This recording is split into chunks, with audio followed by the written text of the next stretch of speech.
Hello, ladies and gentlemen, and anyone anywhere above or in between. It's Virginia, and welcome to my channel.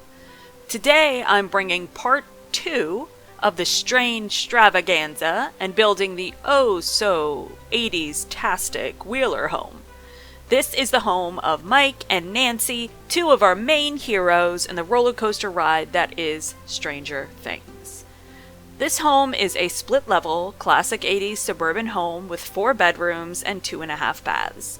There's a master suite with ensuite bathroom, Nancy's pink room, Mike's blue room, and little toddler Holly's room.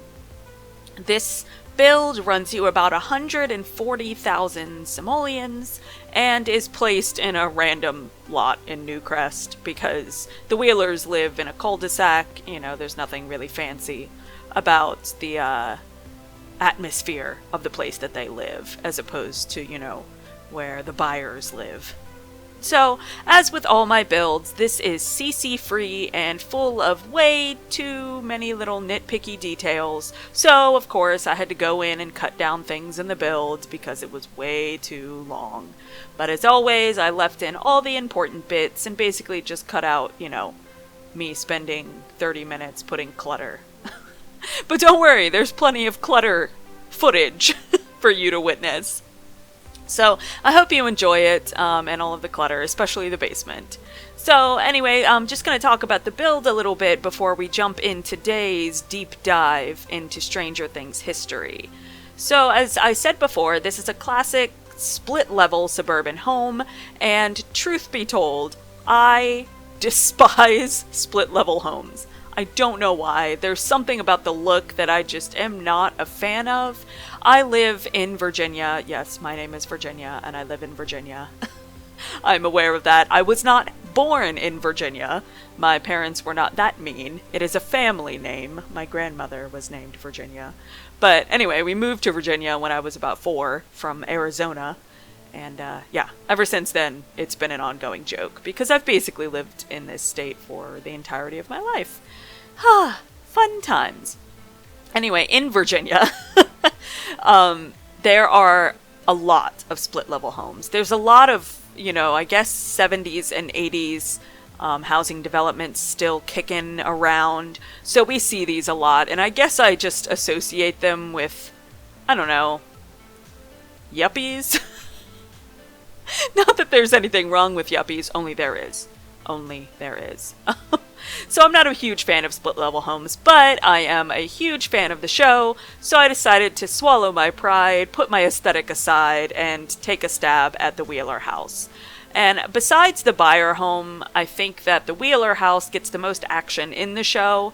We see a lot of plot development happening here, specifically involving Eleven, and in the first season, especially. In the first season, it's very Wheeler house-centric because, spoilers ahead, because, Eleven kind of takes refuge there and stays in the basement, and that's kind of where they get discovered, and, so a lot's happening here. So that's why I decided for this to be my second build.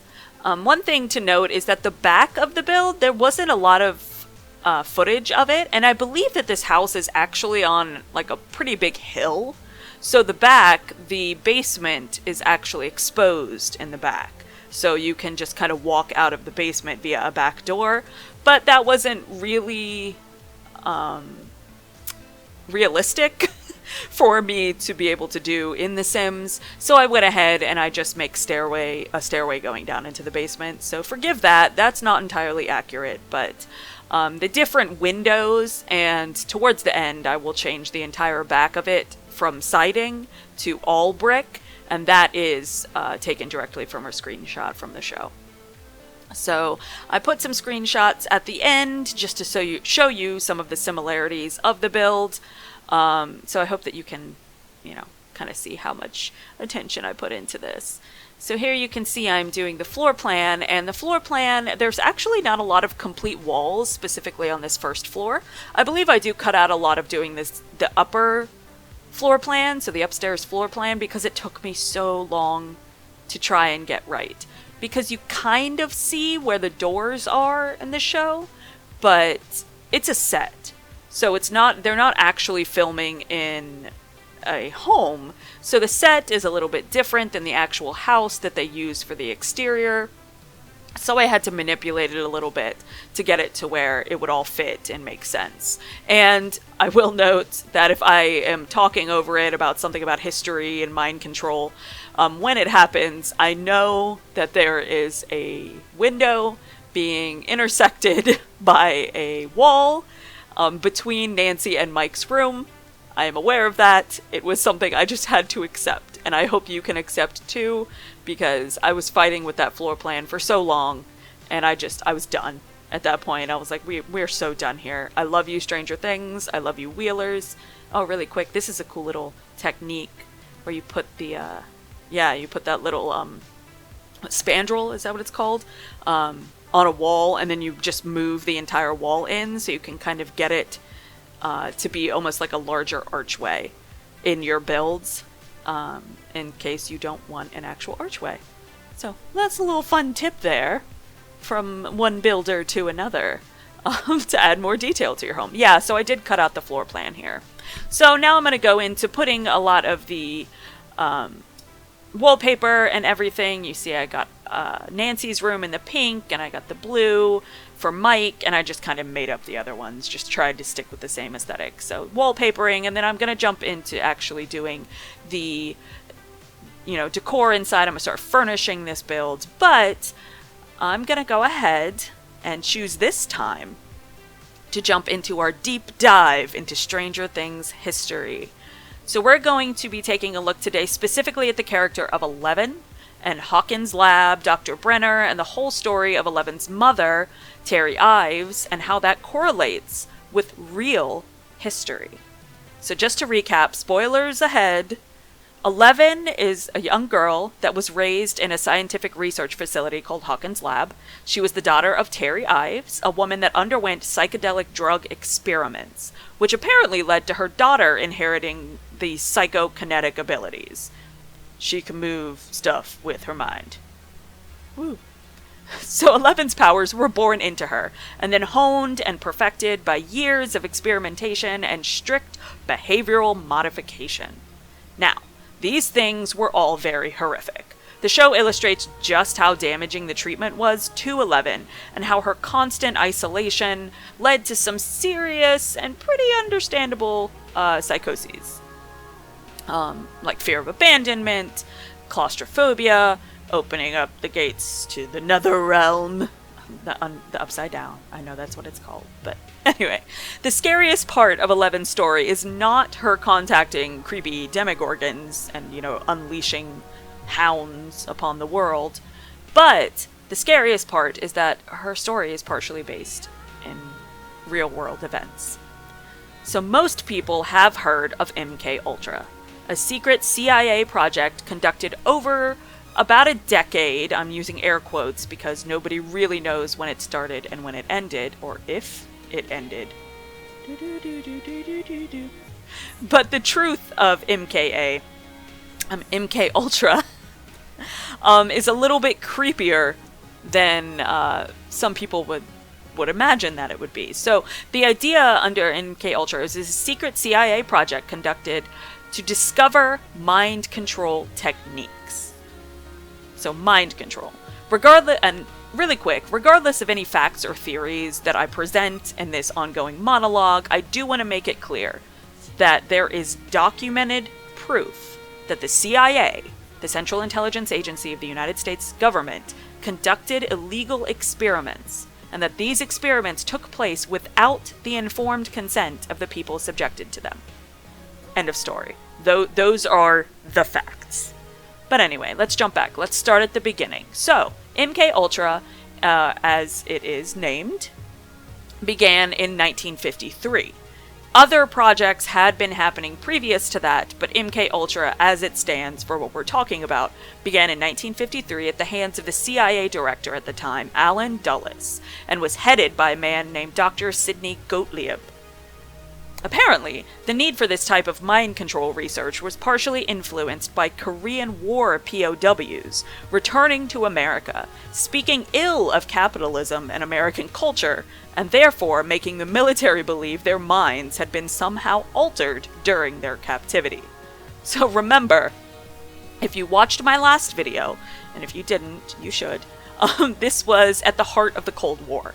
So, communism is is figuratively Satan, and Americans becoming communist is basically America's view of Armageddon. Along with the Korean War vets, there was tons of documents surviving from World War II of the horrific experiments the Nazi doctors inflicted upon the prisoners of concentration camps, some of which were directly related to mind control. So, this prevalence of documented mind control experiments had the US powers that be shaking in their capitalist boots. So what's a government to do? Implement their own massive, morally reprehensible program to control minds.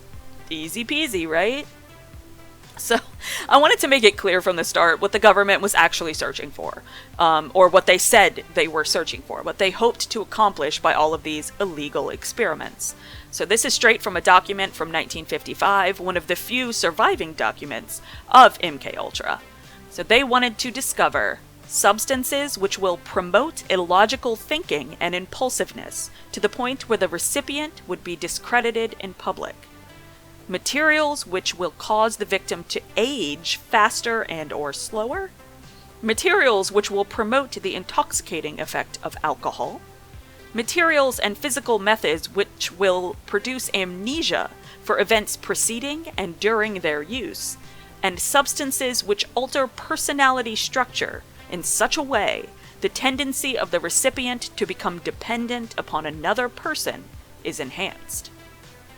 So, as you can clearly see from those examples, which that is not all of them, that was just a few that I selected, the CIA was not out to make friends, but they sure as hell were out to influence people. And they didn't care how illegal or dark it got.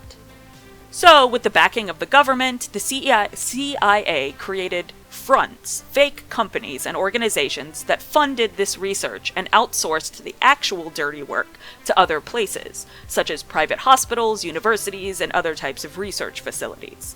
And a lot of these outsourced locations undertook different branches of the experiment without actually knowing they were working for the CIA. And some of them were really strange, like academic studies into tribal medicine in Africa and things like that. A lot of these professors and doctors were unwittingly aiding the government's search for a brand new weapon of mass destruction. One of the main focuses of MKUltra, and the most famous, is their use of LSD and electroshock treatment. Both of these things are talked about in Stranger Things, specifically when regarding Terry Ives, Eleven's mother. So LSD was given to mental patients, prisoners, prostitutes, basically people who were already under the yoke of poverty and unable to really fight back. They were dosed with LSD to excessive amounts. One reported case was dosing for 174 days.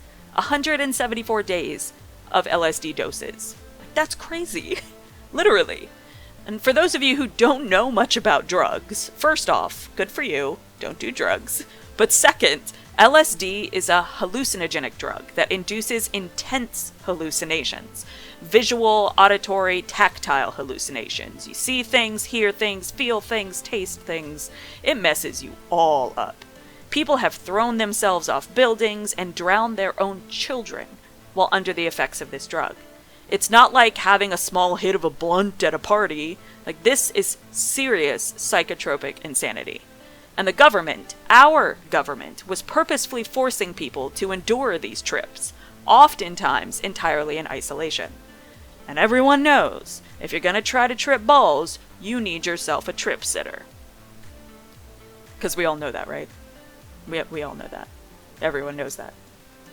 Anyway, LSD wasn't only given to mental patients and criminals. Operation Midnight Climax was another fun one, where the CIA paid prostitutes to bring men back to specific safe houses, aka hotel rooms with hidden cameras and one-way mirrors, where these ladies of the night would dose their clients with LSD and then recite lines meant to influence the men.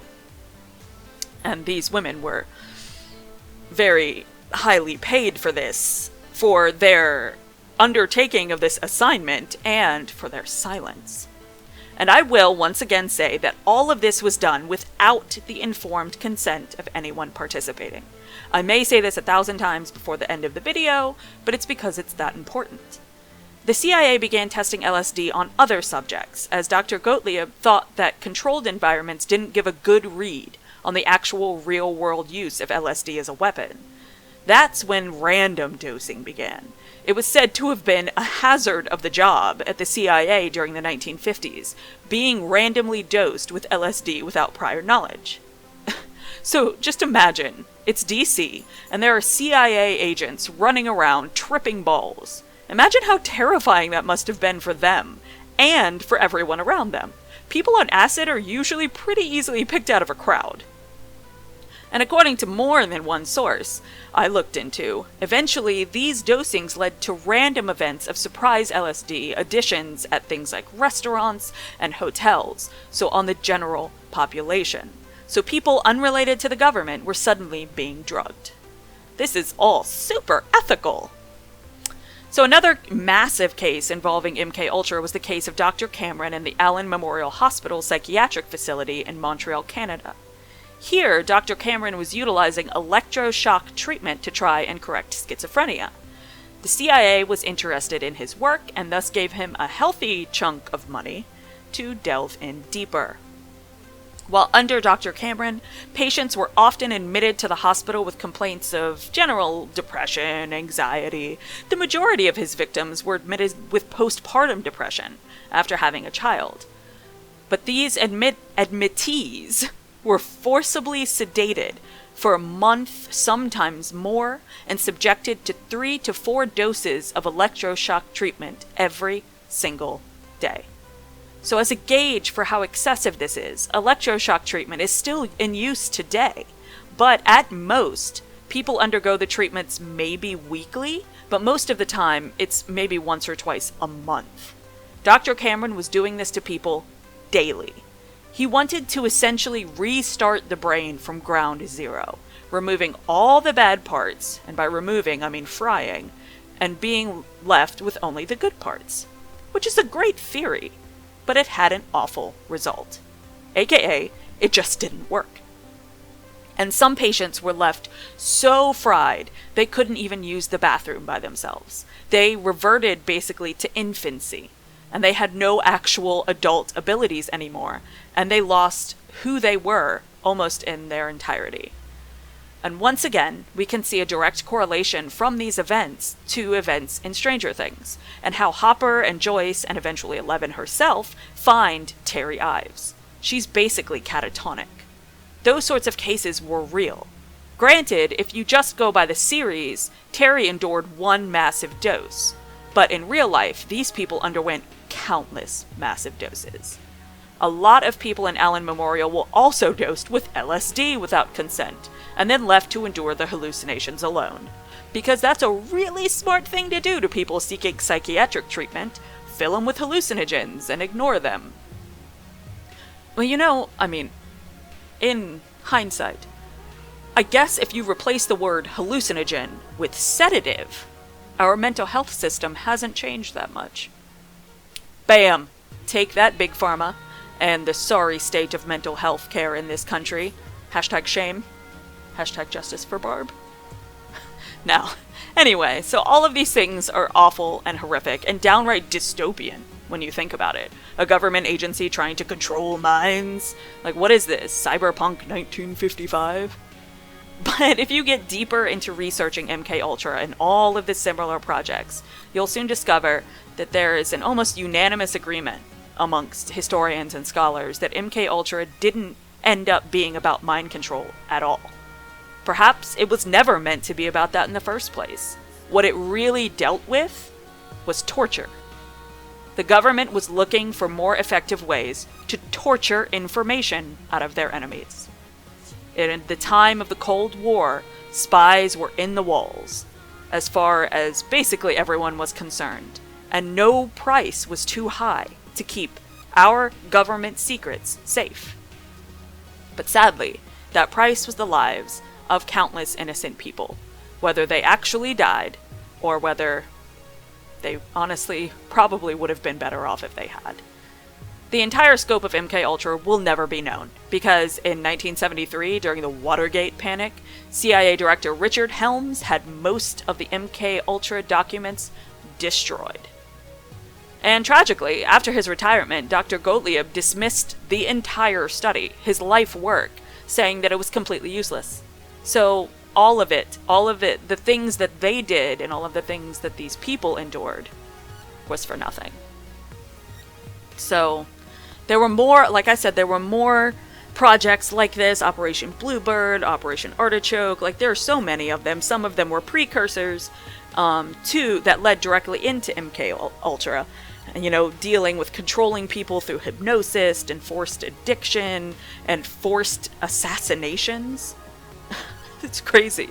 So, but when you think about it, basically all of these projects have just led into one another. So are there secret CIA mind control projects happening right now? Under unassuming names like Project Tiddlywinks or Project Cutie Cutie Puppy Booty. Who knows? We won't until something goes horribly wrong and the answers are forced into the light. Or until a young girl named 11 escapes her captivity, only to meet a group of rambunctious young boys and thus save the world from destruction. Personally, I hope it's that one. And then Stranger Things will be a documentary.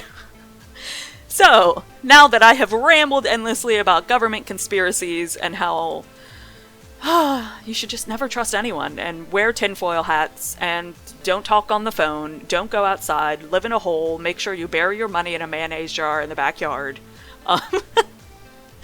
No, you can't live your life that way. Don't freak out too much about anything, because if you do, you'll just never be happy.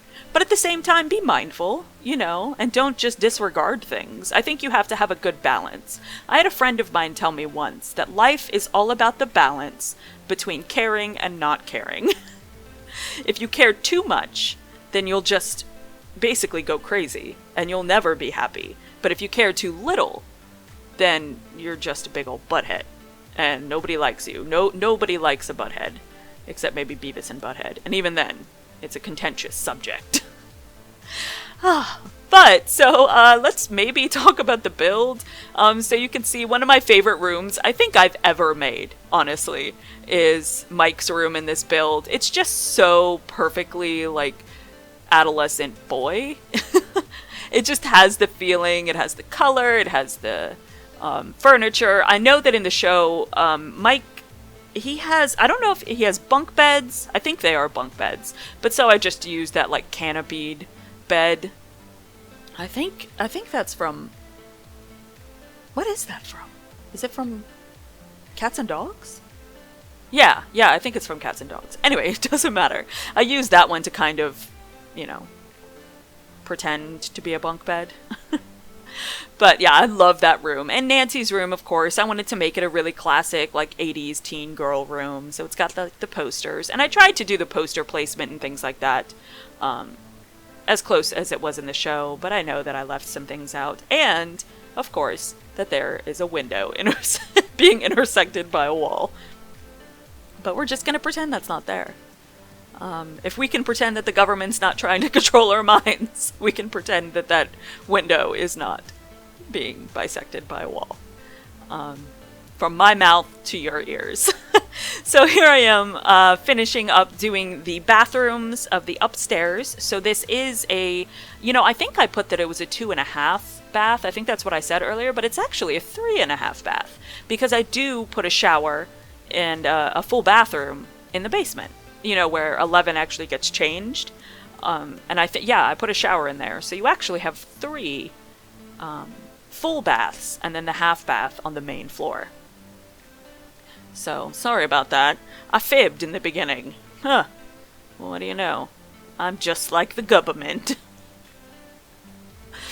So Stranger Things and MKUltra, and the idea about mind control and experimentation on American citizens, the idea of forced captivity, these things are all really real. But I did just kind of want to mention as an offhand thing, some people did actually volunteer for these kinds of experiments. There's quite a bit of documentation of people, famous people, like members of the Grateful Dead, I think, actually volunteered to do. And the guy who wrote One Flew Over the Cuckoo's Nest, which is kind of fitting, considering you write a book like that after submitting yourself to LSD treatment. But so yeah, you could volunteer for it. And I believe in this show, I believe that Eleven's mother, Terry, did volunteer for the study. But that doesn't, stop the fact that the government was giving people large doses of LSD. It doesn't make it any better. And this is it's also interesting because at that time, drug culture in the United States didn't really exist, not like it does now. Like, drug culture kind of really took off in, like, the 60s and the 70s, like flower power and, like, free love and all that stuff. And that's when drug culture really started to take off. That's not saying that drugs didn't exist. I mean, in the 1800s, the Victorians were putting cocaine in, like, your toothpaste and stuff. But it wasn't like this culture surrounding it. So it's really interesting to know that in the 1950s, which a lot of people will, say, oh, the golden age of America, when everybody was doped up on Valium and drinking themselves to death. Yes, I too miss those times. But, they'll call it the golden age, but secretly people were like tripping balls in the nation's capital. It's, when you look at anything through a rose-colored lens, you're going to remember it very fondly, but you're only seeing little parts of it. It's kind of like when you're doing a Sims build, and you're like, Mike's room looks so good, and then you totally forget to go back and fix the toddler room. But it's fine. Everything's fine. So here you can see I'm putting those stairs that lead to the basement, as I was talking about earlier, because this house is technically on a hill, but I wasn't going to mess with terrain tools and try, you can't even really get, like, an entry basement. I would have had to have made it 3 stories. Like, I'm going through in my mind of how I would actually make that happen, and the amount of work it would have added. This video would have been, 6 hours long, maybe? How could I do research for a 6-hour long video? I was thinking about that. I want to do some big builds. Like, I really want to do Pemberley from Pride and Prejudice, because I'm a Jane Austen nerd, and Mr. Darcy is the dream. And I really want to do, like, some cool, historic, bigger builds. Like, I want to do the castle of Ludwig III, the Mad King of Bavaria. But I was thinking, and I was like, if I'm doing these multiple part builds, which they'll have to be, what am I going to talk about?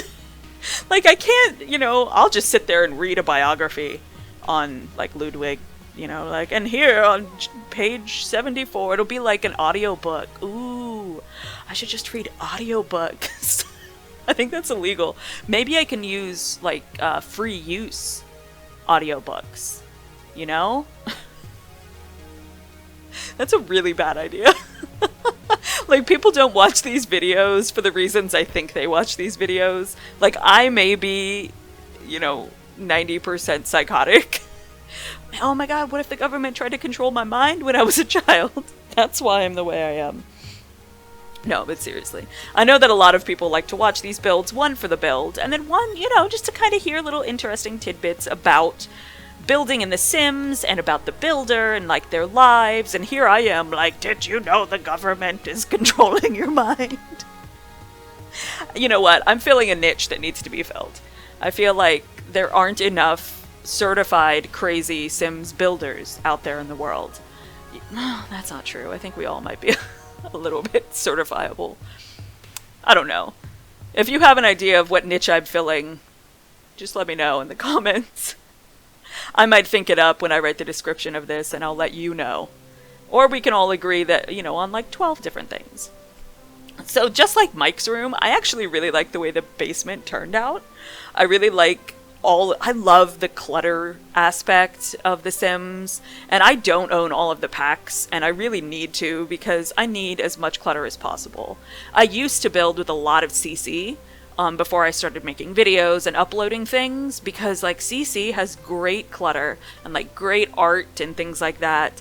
And you know, CC is really actually pretty great, especially if like you don't have the funds or the interest or whatever in spending money on getting all the packs. It's kind of a way to like level the playing field for people who don't have a lot of money, you know, so you can get all of this free CC but from these amazing creators and have this really vibrant and dynamic and cool build, yeah, without having to sell your kidney or something, you know. Anyway, CC's great, and I do use CC in my game. I use mods, and I use CC. I'm pretty much stuck on Maxis Match now, except for a couple of things. At first, I didn't just do Maxis Match, I went all out. I had like 4,000 CC items in my game, but I deleted all of it, and then I started again, and now I do basically Maxis Match, except shoes and like makeup. And sometimes like earrings and accessories and stuff, but like with clothes and hair, I try to stick with Maxis Match now. And then the mods I use, you know, MC Command Center, I use UI cheats. I do have Wicked Whims and like basemental drugs and stuff, but I don't play with them all the time. But they do have some really great gameplay options. You know, Wicked Whims, it doesn't have to be porn. Anyway, we're coming up to the end of the build. I hope you enjoyed it. Sorry I rambled. Like and subscribe if you would like more. I hope you'll tune in for my next Stranger Things build, which will be involving Hopper. So yeah, I hope you come and watch that build. And like and subscribe. That's what you do on YouTube, apparently. And let me know if you have any builds in particular you would like me to do, and also what kind of crazy you think I am. Leave it in the comments. Yeah, check me out next time. Thanks, bye!